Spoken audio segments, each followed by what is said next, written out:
Bible की तरतीब थी जो हमने कुछ साल पहले शुरू की थी, लेकिन फिर हम उसको कंटिन्यू ना रख सके। और समहाउ खुदावंद की ऐसी मर्ज़ी थी, अब मेरे दिल में दोबारा से खुदावंद ने ये बोझ रखा कुछ देर से कि हम कलाम मुक़द्दस का बातरतीब मुताला करें। तो जब मैं बातरतीब कहता हूँ तो इससे मेरी मुराद हर आयत नहीं, बल्कि मुख्तलिफ़ वाक़यात हैं जिनको हम स्टडी करेंगे।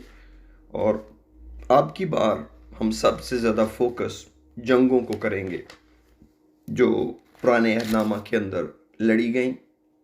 और मेरी पर्सनल डिज़ायर तो ये है कि मैं सारी जंगों को जो पुराने अहदनामा में, खरूज की किताब में, पैदाइश की किताब में, और फिर नंबर्स में यानी गिनती की किताब में, फिर उनका कुछ हवाला इस्तिस्ना की किताब में दोबारा मूसा ने दिया, और यशवा की किताब पे तो हम हैं ही। तो इस पर हम गौर करेंगे और उसकी रीज़न ये है कि हम ये सीखेंगे कि खुदावंद ने इन जंगों को किताब मुक़द्दस के अंदर क्यों दर्ज करवाया और ये किस तरह हमारी हेल्प कर सकते हैं। और अगर हम कलाम मुक़द्दस को पढ़ें तो एक मोहतात अंदाज़े के मुताबिक, जो पर्सनली मैंने अभी कैलकुलेट तो नहीं किया, लेकिन मैंने ऐसा सीखा है कि बाइबल में पुराने अहदनामे में खुदा के बाद सबसे ज़्यादा जिस मौजू को कवर किया गया वो जंग है। जंग लड़ने के तरीके, खुदा ने खुद जंग की तैयारी करवाई, और मिस्र से इसराइली खुद मुसल्लाह होकर निकले, यानी कि आर्म्ड निकले। खुदा ने उनको बताया कि जो गुलामी थी वो तो गई, लेकिन अब आपको जंग लड़ना होगी। और वैसे भी इब्राहिम की जो नस्ल है वो जंगजू लोग थे। इसे इस तरह से नहीं कि उनको जुल्म करना था, बल्कि इस तरह कि उनको जंग लड़कर ही कब्ज़ा करना था जगहों पर, इलाकों में। और ये सारी बातें जो खुदा ने पुराने अहदनामा में लिखाई, असल में वो नए अहदनामे में एक हकीकत की तरह हमें नज़र आती हैं। खुदा ने यशवा से ऐसे ही बात की, मूसा से, इब्राहिम से, पतरस से, नए अहदनामा में। तो हमको बड़ी रेलेवेंस मिलती है कि किस तरह खुदा ने हमें पहले जिस्मानी जंगों में, इलाकों पर कब्ज़ा करने को डिस्कस किया। और मैं समझता हूँ आप में से अक्सर लोग अब खुदावंद के कलाम को गुज़रे 2-3 सालों में इस हद तक जो तरतीब से सीख गए हैं कि अब जब मैं ऐसे मौजू पे बात करता हूँ तो मैं बहुत अनकंफर्टेबल नहीं फ़ील करता अपने आप को। मैं फ़ील करता हूँ कि जैसे काफ़ी सारी बातें हमें ऑलरेडी इल्म है और हम उनको जानते हैं। इसलिए हमें खुदा के लोग होते हुए इन चीज़ों को जब हमने सीखना है तो हमें इन पर गौर करना है कि किस तरह हम इनके ज़रिए अपने लिए कोई सबक सीख सकते हैं।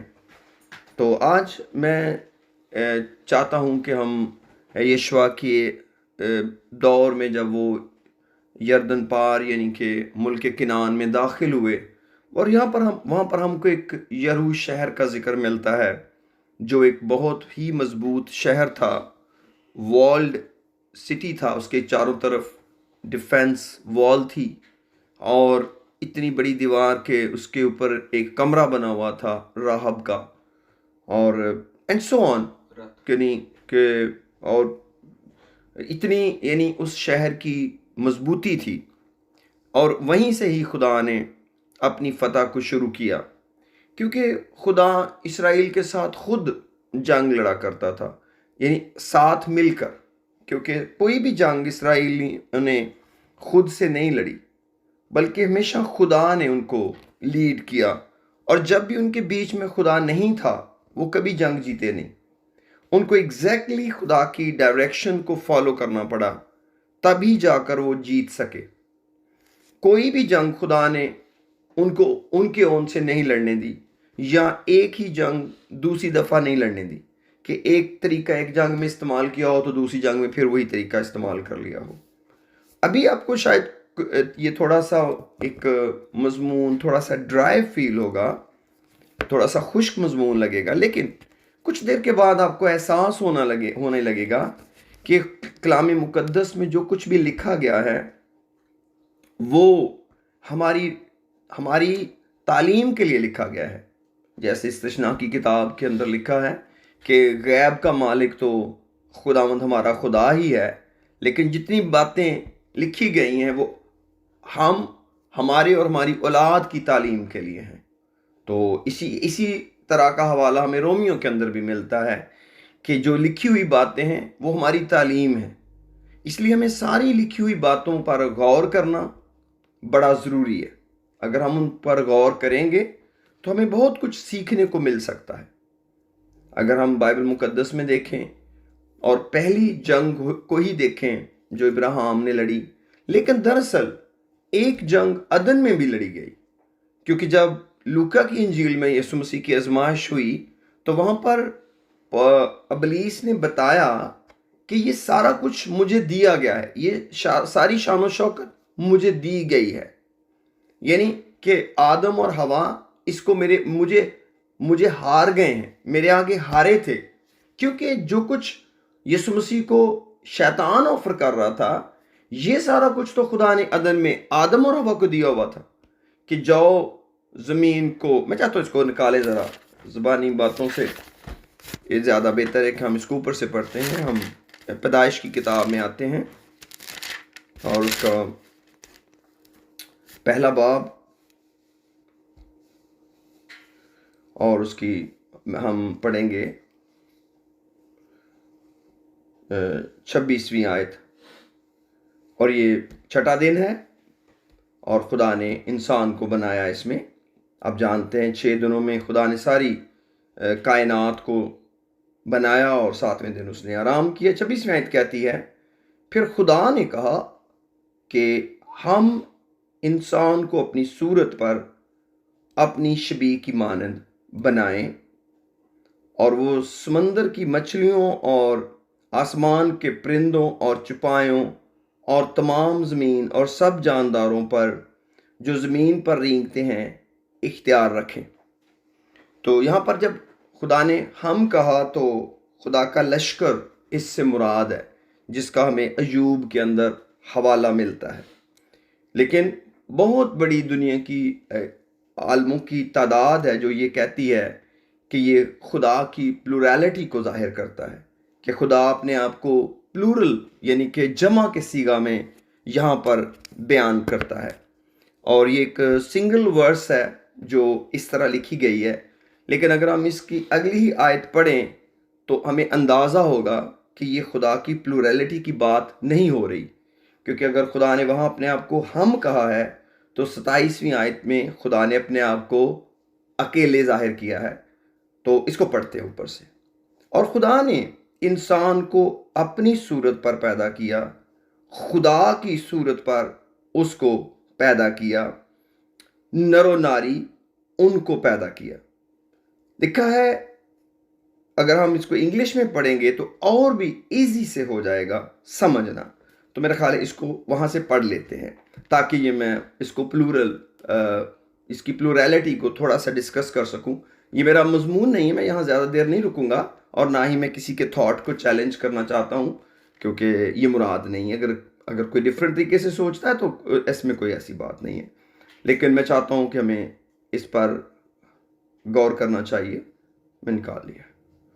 लिखा है जी, इंग्लिश में पढ़ने लगा हूँ 26 और 27 में। And God said, let's make man in our image after our likeness, and lets them have dominion over the fish of the sea and over the fowl of the air and over the cattle and over all the earth and over every creeping thing that creepeth upon the earth. So God created man in his own image. अब अगर हम we का plural बनाएंगे तो वो देर होगा। अगर खुदा ने प्लुरैलिटी को 26वीं आयत में शो किया है, कहा है, वहां तो कहा है ना, तो 27वीं में खुदा ने बना दिया। तो यहां पर खुदा ने अपने लिए हिज ओन इमेज इस्तेमाल किया, हालांकि हिज का प्लूरल मौजूद है इंग्लिश की जुबान में, वो है देयर, देयर इमेज। तो ये बैलेंस नहीं आता कि जो प्लूरल खुदा 26वें आयत में है वही प्लूरल खुदा 27वीं आयत में क्यों नहीं है, जब उसने एग्जैक्टली बनाया। खैर anyway, so God created man in his own image, in the image of God created he, उसने बनाया। अब जो ही है ये खुदा के लिए यूज हुआ है, और ही का भी प्लूरल मौजूद है, वो है देम। तो अगर वाकई ही खुदा की ही बात हो रही थी तो फिर 27वीं आयत में हिज की जगह देयर होना था और ही की जगह देम होना था। तो ये एक सिंपल सी लैंग्वेज, मैं कोई इंग्लिश का टीचर नहीं हूं, लेकिन ये छोटी सी ग्रामेटिकल करेक्शन है जो इजीली अंडरस्टैंडेबल है कि ये बात खुदा की प्लूरलिटी की नहीं हो रही, क्योंकि 27वीं आयत में खुदा ने अपने लिए प्रोनाउन को सिंगुलर यूज किया है अपनी जात के लिए। Male and female created he them. और अब जो असल हमारा टॉपिक है 28वें आयत में आते हैं, और खुदा ने उनको बरकत दी और कहा फलो, बढ़ो और जमीन को मामूरो, महकूम करो। 4 काम खुदा ने उनको बरकत देकर कहा, फलो, बढ़ो, जमीन को मामूर और महकूम करो। अब इसको मैं इंग्लिश में भी पढ़ना चाहता हूं अपनी रहनुमाई के लिए। And God blessed them and God said unto them, be fruitful and multiply, replenish the earth and subdue it and have dominion over the fish and the sea। अब जो सबड्यू करना है उसका मतलब है किसी चीज को अपने मातहत रखना, अपने अंडर रखना। रेप्लेनिश का मतलब है किसी चीज को आबाद करना, उसको उसकी असल फॉर्म में रखना। तो खुदा ने उसकी जिम्मेदारी लगाई थी कि ये बाग में कुछ ऐड तो नहीं करना, लेकिन इसको ऐसे ही रखना, इसकी हिफाजत करना। तुम बढ़ो, फलो और अपने अंडर रखो, सबड्यू रखो। लेकिन ऐसा नजर नहीं आता, आता भी होगा तो कोई बात नहीं, क्योंकि जब वो अदन से निकल ही गए तो ये बात भी अपनी जगह ही रुक गई। लेकिन जब मरकस लूका की सब अनाजील के अंदर, मत्ती, मरकस, लूका, तीनों में यीशु मसीह की आजमाइशों का जिक्र मिलता है, तो वहां पर इब्लीस ने कहा कि तू झुककर मुझे सजदा कर तो ये जमीन की सारी शान और शौकत मैं तुझे दे दूंगा, क्योंकि ये मुझे दी गई है। तो खुदा ने तो उसको कभी भी नहीं दी थी, खुदा ने तो आदम को दी थी और हवा को दी थी। आदम ने जब वो फल खाया और वो इब्लीस से हारा, और बहुत दफा जब हम इब्लीस के साथ लड़ रहे होते हैं तो हमें तो पता भी नहीं होता कि ये जंग हो रही है, हम सोचते हैं शायद ये गुफ्तशनीदी हो रही है। आदम और हवा को तो पता ही नहीं था कि हम कुछ हार जाएंगे, वो तो सिंपली डिस्कशन कर रहे थे एक फल की, खाएं ना खाएं, खा लेना चाहिए नहीं खाना चाहिए या जो भी। लेकिन अल्टीमेटली तो उन्होंने खाया, लेकिन जो डैमेज हुआ वो बहुत बड़ा था। मैं चाहता हूं इसको मैं लूका की इंजील में पढ़ूं आपके लिए। लूक चैप्टर 4, लूका की इंजील उसका 4था बाब,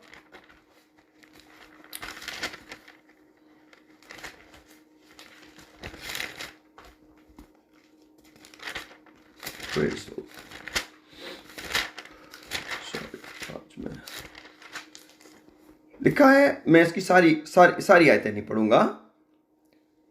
हो खुदा तेरा शुक्र हो। 5वीं आयत लिखी है, 5वीं आयत में लिखा है, और इब्लीस ने उसे ऊंचे पर ले जाकर दुनिया की सब सल्तनतें पल भर में दिखाई और उससे कहा, ये सारा इख्तियार और उनकी शान और शौकत मैं तुझे दे दूंगा, क्योंकि ये मेरे स्पुर्द है।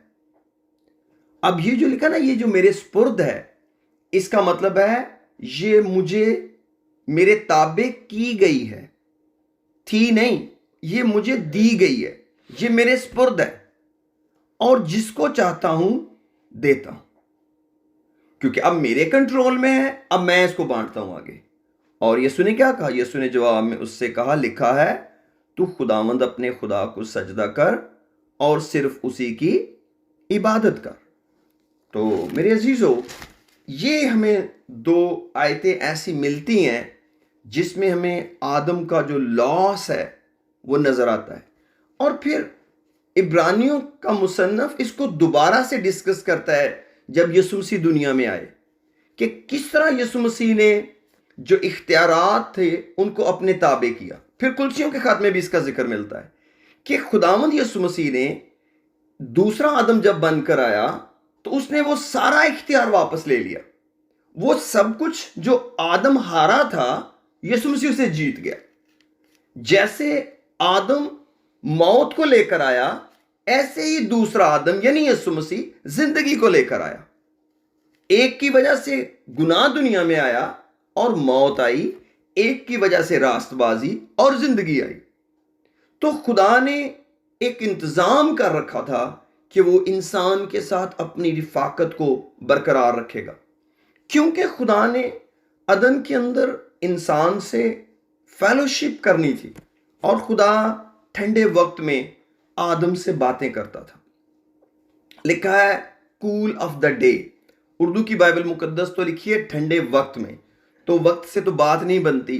कई दफ़ा वक्त का मतलब होता है क्रिसमस के क्रिसमस, या फंक्शन का फंक्शन, या ईस्टर के ईस्टर। कई लोग ठंडे वक्त का मतलब चर्च जाने को इस तरह लेते हैं कि जब चर्च में फंक्शन हो तो फिर चले जाएंगे, या हम ईस्टर के ईस्टर चले जाएंगे, या क्रिसमस के क्रिसमस चले जाएंगे। वहां पर ये नहीं लिखा। कूल ऑफ द डे का मतलब है दिन के ठंडे वक्त, हर रोज, एवरी डे। अब जब आप कूल ऑफ द डे कहते हैं तो अगर आप सारे टाइम को निकालेंगे तो आपको सुबह का वक्त जो है वो कूल ऑफ द डे मिलेगा। मैं इसको डिटर्मिन नहीं कर सकता, लेकिन नॉर्मल एक सेंस काम करती है, क्योंकि मैं एक ऐसे कल्चर से आया हूं जहां बिजली के बगैर कई साल मैंने गुजारे, और हम सोच सकते थे कि कितनी भी गर्मी होगी लेकिन थोड़ी सी ठंडक हमें सुबह सुबह मिल जाएगी, थोड़ी सी ठंडी हवा सुबह सुबह जरूर मिल जाएगी। लू का कॉन्सेप्ट अर्ली मॉर्निंग में नहीं होता था, ठंडा वक्त होता था। तो इसका मतलब है कि खुदा हर रोज आदम और हवा से सुबह सुबह मुलाकात करता था। और फिर यसाया भी कहते हैं कि वो हर सुबह मेरे कान खोलता है। फिर खुदावंद कहता है मुबारक है वो आदमी जो हर रोज मेरी बारगाहों में आता है। तो हर रोज का जो हमें कॉन्सेप्ट खुदा के पास जाने का मिलता है वो बाइबल के अंदर जगह जगह है।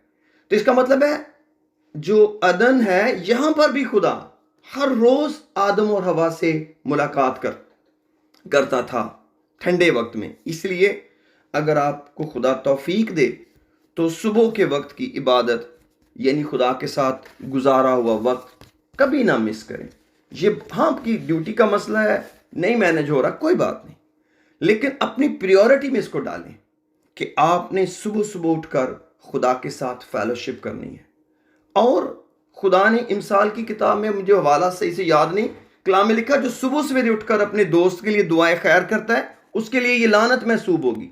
हमें सुबह सुबह लेकर पिटीशन लेकर नहीं खुदा के दरवाजे पे चले जाना कि हम किसी के लिए शिफायत करने बैठे हुए हैं।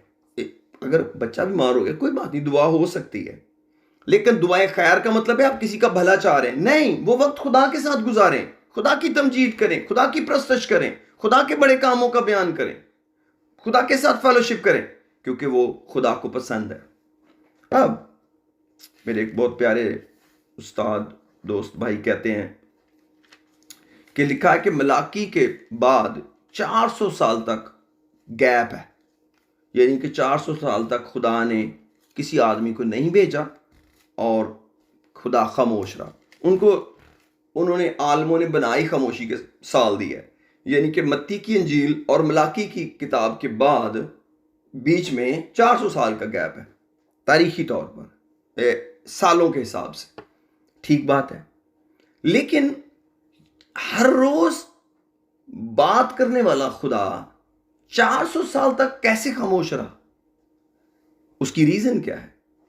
उसकी रीजन इंसान है, क्योंकि इंसान जब खुदा को मुयस्सर नहीं आता तब खुदा बात नहीं करता। इसका मतलब है एक ऐसी गिरावट थी जब इंसानों ने खुदा के साथ गुफ्तगू करने के लिए वक्त नहीं निकाला, या खुदा से पूछा नहीं खुदा बात क्यों नहीं कर रहा। क्योंकि खुदा बात करता है और खुदा की नेचर में हर रोज बात करना है। अगर आप हर रोज खुदा से बात करना चाहेंगे, खुदा कभी भी आपको नहीं कहेगा कि आज नहीं करते, कभी भी आपको मना नहीं करेगा कि आज बात नहीं करते। नहीं, खुदा आपसे हर रोज बात करता है, हर रोज बात करना चाहता है। जिस दौर में खुदा ने बात नहीं की थी, ये उस दौर के लोग हमें बता सकेंगे कि 400 साल खुदा क्यों खामोश रहा। और मैं अपने दोस्त खादिम के साथ बहुत मुत्तफिक हूं। वो कहते हैं शायद 400 साल इंसानों ने ही खुदा से बात करने के लिए वक्त नहीं निकाला और 400 साल जिंदगी के गुजार दिए खुदा के बगैर। लेकिन मेरे अजीजों, हम बात कर रहे हैं जंगो जदल की, कि कई दफा जो कुछ खुदा ने हमें दिया हुआ है उसको संभालने के लिए भी एक जंग लड़नी पड़ती है। उस बरकत को संभालने के लिए भी एक जंग लड़नी पड़ती है। एक जंगी बुनियादों पर काम करना पड़ता है। और जिनकी बरकत खुस गई, चली गई, शायद उन्होंने अपने दौर की जंग नहीं लड़ी। और पौलुस कहते हैं मैं तो लड़ता हूं भाई। वो कहते हैं मैं तो मुक्कों से लड़ता हूं। किसके साथ? अपने साथ, अपने बदन को मारता हूं। और ये बात बड़ी गौर तलब है कि क्या कोई शख्स जंग हार सकता है? वो कहते हैं क्रंथियों को, मैं तो अपने बदन को मुक्कों से मारता हूं। ऐसा ना हो औरों में मुनादी करके आप ना मकबूल ठहरें। क्या ये खतरा मौजूद है? यस, ये खतरा मौजूद है। इसलिए हमें अपने साथ एक जंग दरपेश है। लेकिन मेरे अजीजों, थोड़ा सा आगे बढ़ता हूं। मैं चाहता हूं हम यशवा की किताब में जिस जगह पर आए थे ज़रा वहां चलते हैं, ताकि हम अपने सबक को थोड़ा सा आगे बढ़ाएं। क्योंकि जिन बातों को हम कर रहे हैं इनको साथ साथ करते जाएंगे खुदा की रूह की हिदायत से। और कुछ बातें बड़ी प्यारी हैं। यशवा की किताब का पहला बाब खोलें और मैं चाहता हूं कि यहाँ से कुछ अपने लिए और आपके लिए एक सबक जो मैं अक्सर याद करता हूं, जिसकी जंग में लगा हुआ हूं, वो शेयर करूं। Praise the lord, hallelujah, praise the lord. 5वीं आयत में लिखा है, आइए पहले दुआ करते हैं। मैं दुआ करना चाहता हूँ। हालेलुया। कदुस बाप, हम दिल की गहराइयों से तेरे शुक्रगुजार हैं, तेरे बड़े प्यार के लिए, तेरी प्रेजेंस के लिए, तेरे इन भूखे प्यासे लोगों के लिए जो बड़ी भूख लेकर तेरे दस्तरखान पर आए हैं। और इनको तू ही सैर कर सकता है, तू ही इनको सैर करेगा।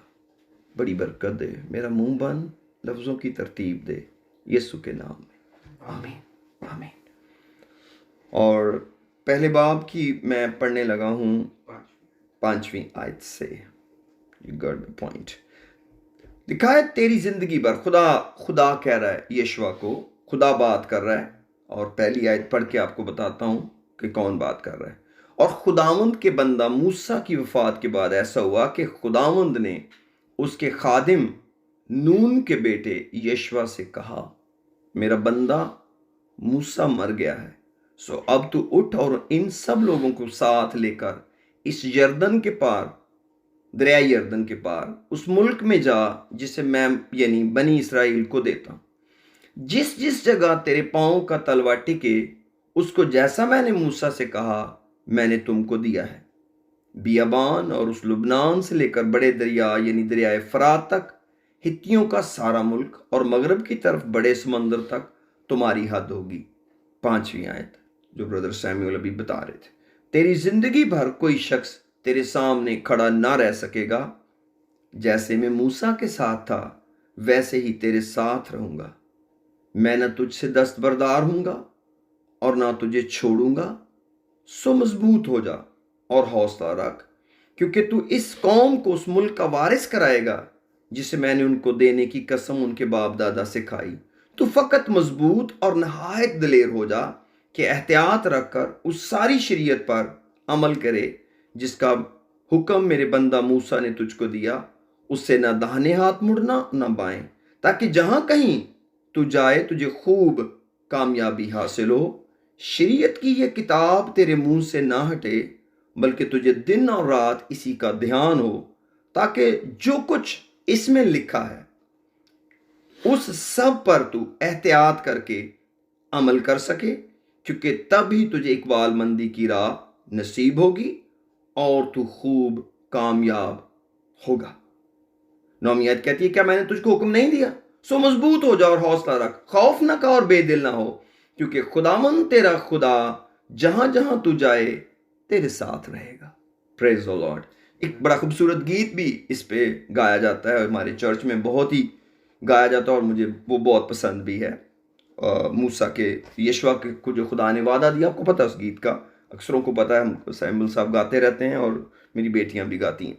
खुदा उनका शुक्र उस गीत के लिए, जैसा मैं मूसा के साथ साथ था तेरे भी साथ रहूंगा। तो यहाँ पर जो आयत जो है ना, 5वीं आयत का दूसरा हिस्सा, ये नए नामा के अंदर भी इस्तेमाल हुआ है हमारी मदद के लिए। मैं चाहता हूं आप मेरे साथ इब्रानियों का 13वां बाब खोलें। ये इसलिए मैंने आयत पढ़ी थी कि मैं आपको वहां से पढ़ाऊं अपनी मदद के लिए कि ये वादा जो है सिर्फ यशवा के साथ नहीं, कलीसिया के साथ भी है, बिल्कुल सेम वादा। Praise the Lord. 13वां बाब और लिखा है जी इसकी 5वीं आयत में, हिब्रूज चैप्टर 13 वर्स 5, जर की दोस्ती से खाली रहो और जो तुम्हारे पास है उसी पर कनायत करो, क्योंकि उसने खुद फरमाया है। किसको फरमाया है? कि मैं तुझसे हरगिज दस्तबरदार ना हूंगा और ना कभी तुझे छोड़ूंगा। तो ये बात खुदा ने किससे की है? यशवा से की है। यशवा के पहले बाब में 5वीं आयत में की है, और रेफरेंस इब्रानियों का मुसन्नफ कलीसिया को दे रहा है। इसका मतलब है उस वादा को हम अपने लिए पिक कर सकते हैं। इसीलिए नए नामे की कलीसिया को खुदावंद ने यह कहा है कि कलाम को महज सुनने वाले नहीं बल्कि इस पर अमल करने वाले बनो। इस वक्त 3 आयतें तो मुझे अभी भी याद है, याकूब के खत में, मत्ती की इंजील में, लूका की इंजील में, कि कलाम, अक्लमंद बंदा वो है जो कलाम को सुने और उस पर अमल करे। खुदा ने यशवा को क्लियर बताया था, शरीयत की ये किताब तेरे मुंह से ना हटे बल्कि तुझे दिन और रात इसका ध्यान हो, ताकि तू एहतियात करके इस पर अमल कर सके। लिखा क्या है? ताकि उस पर अमल किया जा सके। तो अगर हम 5वें बाब वाला वादा खुदावंद का ये ले लें कि मैं तुझसे हरगिज दस्तबरदार ना होऊंगा और ना तुझे छोड़ूंगा, और बाकी सारी बातों को हम छोड़ दें, तो शायद बात नहीं बनेगी। क्योंकि आप आउट ऑफ द कॉन्टेक्स्ट तो नहीं हो सकता कि खुदा ने यशवा के साथ रहने के लिए तो किताब मुकद्दस की कंडीशन लगाई हो कि ये तेरे मुंह से भी ना हटे और तुझे दिन और रात इसका ध्यान भी हो और तू इसका पर अमल भी करे, और मुझे वो वादा खुदा वैसे का वैसे दे दे, और मैंने रहना भी यशवा के साथ ही है आसमान की बादशाही में, नए यरूशलेम में। तो आप सोच सकते हैं कि जिस खुदा के बारे में लिखा खुदा किसी का तरफदार नहीं है, ये वर्क करेगा कि मैं तो ना किताब मुकद्दस को अपने सामने रखूं, ना एहतियात करके उस पर अमल करूं, लेकिन 5वीं आयत का हवाला मेरे लिए पूरा हो कि ना मैं तुमसे दस्तबरदार हूंगा ना तुम्हें कभी छोड़ूंगा। ये आयत बहुत सारे लोग बोलते हैं और बोलनी चाहिए, बहुत अच्छा वादा है, लेकिन हमें उन आयतों को आगे तक पढ़ना पड़ेगा कि खुदा ने कामयाबी की चाबी किस में रखी थी। वो बातें जो मैंने मूसा को बताई हैं, यशवा साहब आपको, साहब मैंने लगाया कि यशवा आपको उसे पढ़ना होगा, उन पर ध्यान करना होगा और एहतियात करके उस पर अमल करना होगा, बल्कि दाएं और बाएं भी नहीं मुड़ना। और अगर हम आगे चलेंगे तो पता चलेगा कि यशवा ने गालिबन यशवा किताब के 9वें बाब के अंदर, वहां पर कुछ लोग जबाउनी और कुछ और लोग आए और यशवा से आके उन्होंने बातें की, और कलाम कहता है वो आई के लोग नहीं थे, वो करीब के इलाके के लोग थे और जबाउनी थे। तो उन्होंने आकर उनको बताया कि हम दूर से हैं। तो वहां पर लिखा है कि यशवा ने और बुजुर्गों ने खुदा से मशवरत नहीं ली, खुदा से नहीं पूछा और उनसे अहद बांध लिया। इसका मतलब है कि जब हम खुदा के साथ चलते हैं तो फिर हमें खुदा की पूरी पैरवी करनी है। और खुदा ने, आप पुराने अहदनामा में देखेंगे आगे चलकर कि जगह जगह पर खुदा ने खुद रहनुमाई की, खुदा जंग को खुद लीड करता था, खुदा हर जंग का तरीका खुद बताता था। खुदा ने यरू को भी ऐसे फतह करवाया जिसका अभी मैं जिक्र करने वाला था, फिर वो वहां तक पहुंचा ही नहीं। दूसरे बाब के अंदर उसने 2 जसूस भेजे यरू के अंदर ताकि वो देखें कि शहर कैसा है और कैसे फतह होना है। और वहाँ उनको एक कस्बी औरत राहब के घर जाके ठहरना पड़ा। जाहिर है वहाँ कोई रिश्तेदार तो थे नहीं, और वो उसके घर चले गए। और उस शहर के बादशाह को पता चला कि यहाँ पर जसूस आए हैं जो इसको हमला करके फतह करना चाहते हैं, क्योंकि इसराइलियों का रोब भी इतना छाया हुआ था सब पर।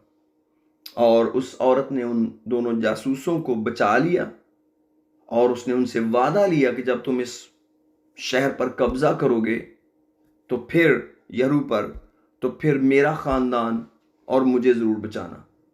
और उन्होंने इसकी बड़ी पासदारी की। और ये भी बात बड़ी प्यारी हम आगे चलकर सीखेंगे। अभी मैं इसको एंड अप करना चाहता हूँ, और आगे चलकर हम सीखेंगे कि जो खुदा था वो वादों का बड़ा पाबंद था। जैसे जबौनियों से जब अहद हो गया तो वो उनको कत्ल नहीं कर सके, उनसे अहद करना पड़ा। उन्होंने लकड़हारे बना लिया, पानी भरने वाले बना लिया, लेकिन उन्हें कभी नहीं। और साउल से ये गलती हुई, जब दाऊद आया तो काल बढ़ गया और उसको पता नहीं चल रहा था कि ये क्या हुआ है। और उन्होंने जबौनियों के साथ अहद शिकनी साउल ने की थी, इसीलिए खुदा नाराज हुआ। खैर नहीं वे वो और बातें हैं, लेकिन यशवा किताब के दूसरे बाब में आते हैं। यशवा उसका दूसरा बाब, प्रेज द लॉर्ड। यशवा उसका दूसरा बाब, और वहां पर मैं जो ज़ुबानी बोल रहा था, मैं चाहता हूँ चंद आयतें आपके लिए उसमें से पढ़ो। Praise the Lord. दूसरे बाब की पहली आयत में लिखा है, तब नून के बेटे यशवा ने शतीम से 2 मर्दों को चुपके से जासूस के तौर पर भेजा और उनसे कहा, जाकर उस मुल्क को और यरू को देखो भालो। चुनाचे वो रवाना हुए और एक कस्बी के घर में जिसका नाम राहब था आए और वहीं सोए। और यरू के बादशाह को खबर मिली कि देख, आज की रात बनी इसराइल में से चंद आदमी इस मुल्क की जासूसी करने को यहाँ आए हैं। और यरू के बादशाह ने राहब को कहला भेजा कि इन लोगों को जो तेरे पास आए और तेरे घर में दाखिल हुए निकाल ला, इसलिए कि वो इस सारे मुल्क की जासूसी करने को आए हैं। तब उस औरत ने उन दोनों मर्दों को लेकर और उनको छुपाकर यूं कह दिया, वो मर्द मेरे पास आए तो थे, पर मुझे मालूम ना हुआ कि वो कहाँ के थे। और फाटक बंद होने के वक्त के करीब जब अंधेरा हो गया तो वो मर्द चल दिए, और मैं नहीं जानती हूं कि वो कहाँ गए। सो जल्द उनका पीछा करो, क्योंकि तुम जरूर उनको जालोगे। लेकिन उसने उनको अपनी छत पर चढ़ाकर, ये मैं इसलिए पढ़ रहा हूं कि इसका जिक्र हमें इब्रानियों के अंदर मिलता है, तो मैं ये बातें पढ़ना चाह रहा हूं, आपके साथ शेयर करना चाह रहा हूं। Praise the lord, hallelujah. लिखा प्रचलित में लिखा है, लेकिन उसने उनको अपनी छत पर चढ़ाकर सन की लकड़ियों के नीचे जो छत पर तरतीब से धरी थी छुपा दिया था। और ये लोग यरदन के रास्ता पर पायाबों तक उनके पीछे गए, और जो ही उनका पीछा करने वाले फाटक से निकले उन्होंने फाटक बंद कर लिया। तब राहब छत पर उन मर्दों के लेट जाने से पहले उनके पास गई और उनसे यूं कहने लगी, इसके पास कलाम क्या है, कि मुझे यकीन है कि खुदावन ने ये मुल्क तुमको दिया है और तुम्हारा रोब हम लोगों पर छा गया है, और इस मुल्क के सब बाशिंदे तुम्हारे आगे घुले जा रहे हैं, क्योंकि हमने सुन लिया है कि जब तुम मिस्र से निकले तो खुदावन ने तुम्हारे आगे बहरे कुलजम के पानी को सुखा दिया, और तुमने अमूरियों के दोनों बादशाहों सेहून और औज से जो यरदन के उस पार थे, और मैं खुदावन के फजल से नेक्स्ट स्टडी में इन दोनों बादशाहों की जो हुकूमतें इनके बारे में जरूर बात करूंगा। सेहून और औज से जो यरदन के उस पार थे और जिनको तुमने बिल्कुल हलाक कर डाला, क्या क्या किया। ये सब कुछ सुनते ही हमारे दिल पिघल गए, और तुम्हारे बायस फिर किसी शख्स में जान बाकी ना रही, क्योंकि खुदावन तुम्हारा खुदा ही ऊपर आसमान का और नीचे जमीन का खुदा है। सब मैं तुम्हारी मिन्नत करती हूँ, मुझसे खुदावन की कसम खाओ, क्योंकि मैंने तुम पर मेहरबानी की है, तुम भी मेरे बाप के घराने पर मेहरबानी करोगे, और मुझे कोई सच्चा निशान दो कि तुम मेरे बाप और माँ और भाइयों और बहनों को और जो कुछ उनका है सबको सलामत बचा लोगे, और हमारी जानों को मौत से महफूज रखोगे। उन मर्दों ने उससे कहा, हमारी जान तुम्हारी जान की कफील होगी, बशर्त कि तुम हमारे इस काम का जिक्र ना कर दो। और ऐसा होगा कि जब खुदावंद इस मुल्क को हमारे कब्जा में कर देगा तो हम तेरे साथ मेहरबानी और वफादारी से पेश आएंगे। सॉरी, मैं वहां पर यरू के लिए शहर इस्तेमाल कर रहा था, मुल्क वर्ड यूज करना चाहिए था। तब उस औरत ने उनको खिड़की के रास्ता रस्सी से नीचे उतार दिया, क्योंकि उसका घर शहर की दीवार पर बना था और वो दीवार पर रहती थी। और उसने उनसे कहा, पहाड़ को चल दो ताना हो कि पीछा करने वाले तुमको मिल जाएं, और 3 दिन तक वहीं छुपे रहना जब तक पीछा करने वाले लौट ना जाएं। इसके बाद अपना रास्ता लेना। तब उन मर्दों ने उनसे कहा, हम तो उस कसम की तरफ से जो तूने हमको खिलाई है बेइल्जाम ठहरेंगे। सो देख, जब हम इस मुल्क में आए तो तू सुर्ख रंग के सूत की इस डोरी को उस खिड़की में जिससे तूने हमको नीचे उतार दिया बांध देना, और अपने बाप और माँ और भाइयों बल्कि अपने बाप के सारे घराने को अपने इस घर में जमा कर रखना। फिर जो कोई तेरे घर के दरवाजों से निकलकर गली में जाए उसका खून उसी के सर पर होगा और हम बेगुनाह ठहरेंगे। और जो कोई तेरे साथ घर में होगा उस पर अगर किसी का हाथ चले तो उसका खून हमारे सर पे होगा। और अगर तू हमारे इस काम का जिक्र कर दे तो हम इस कसम की तरफ से जो तूने हमको खिलाई है बेइल्जाम हो जाएंगे। उसने कहा, जैसा तुम कहते हो वैसा ही हो। सो उसने उनको रवाना किया और वो चल दिए। तब उसने सुर्ख डोरी रंग की वो डोरी खिड़की में बांध दी और वो जाकर पहाड़ पर पहुंचे और 3 दिन तक वहीं ठहरे रहे जब तक कि उनका पीछा करने वाले लौट ना आए।